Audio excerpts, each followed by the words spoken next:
if they once get in, we've lost Kashmir because we won't be able to fly troops in, etc.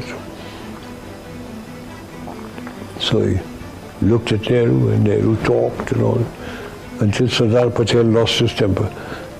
He said, Jawaharlal, do you want Kashmir or do you want to hand it over? He said, of course, Kashmir is ours now.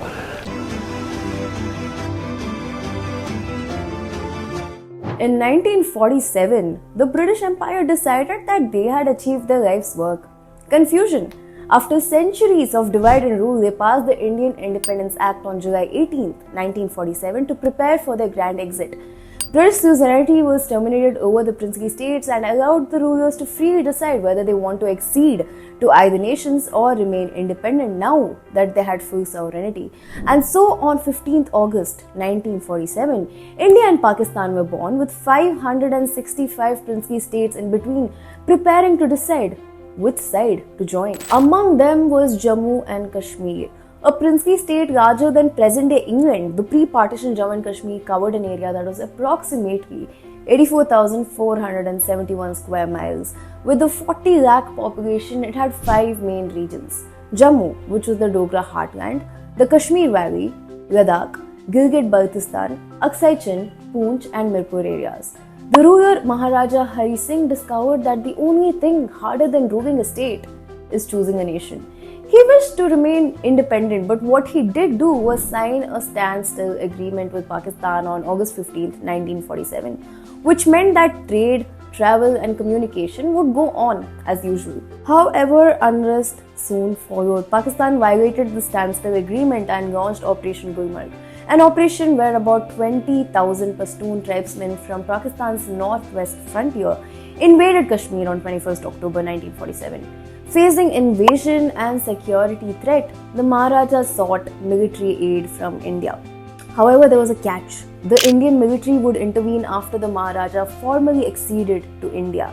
And so, on 27th October 1947, he signed the instrument of accession to India with Mountbatten, officially making Kashmir part of India. The rest? Well, history. ये है the known story of accession of Kashmir on this date in 1947. But what if Kashmir had not acceded to India and Britain's desired agenda had succeeded?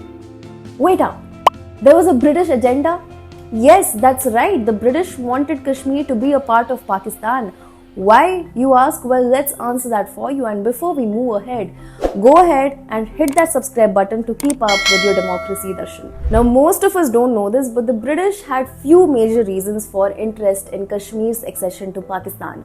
The 19th century was dominated by a geopolitical chess game called the Great Game of Rivalry between Britain and the Russian Empire for dominance in Central Asia. And Kashmir was the ultimate buffer zone.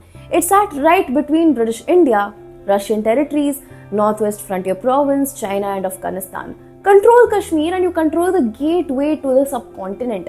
And Kashmir के कुछ regions इसमें ज़्यादा active and personal interest था, जैसे कि Gilgit, which made Kashmir a lot more important to them. The British activities in the Gilgit region were not new. If anything, they had been there nearly since the start of the Great Game rivalry. Initially, it was to keep an eye on Chinese and Russian land expansion, then the spread of communism, and after the end of World War II in 1945, nuclear power and arms race. All throughout, the British interest and presence in Kashmir's region of Gilgit played a key role in the Great British Games in India. But the almost new Maharaja Hari Singh, had challenged this presence. He had his own Gilgit plans and wanted to be free of the British administration. But these were centuries old global colonizers who once again adopted the divide and rule plan in Kashmir and against the Maharaja, resulting in the Gilgit Peace. So as the Britishers wanted in 1935, a 60-year Gilgit lease was taken from the Maharaja for their personal security interests and monitoring Russian activities. Here's the kicker.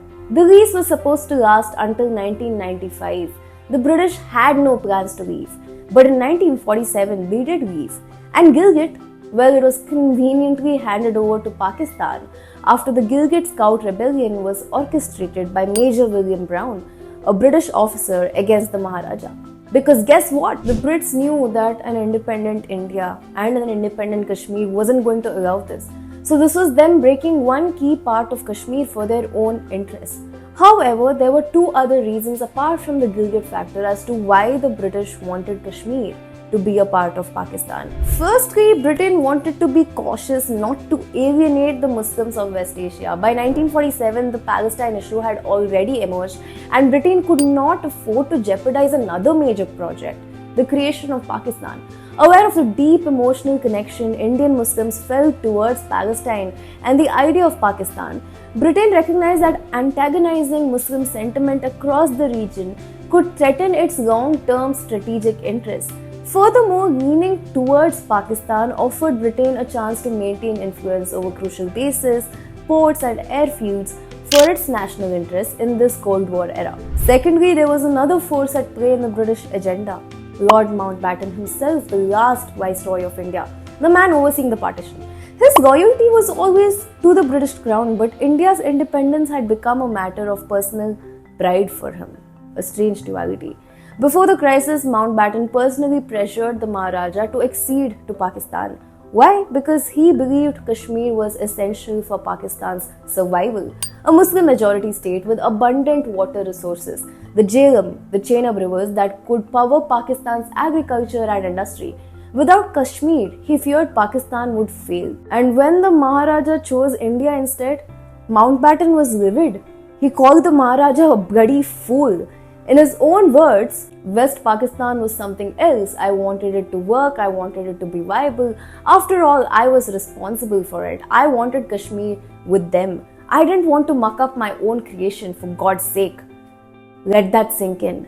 The man who oversaw India's independence admitted he wanted Kashmir to be Pakistani, all to protect his legacy. And so the British agenda failed.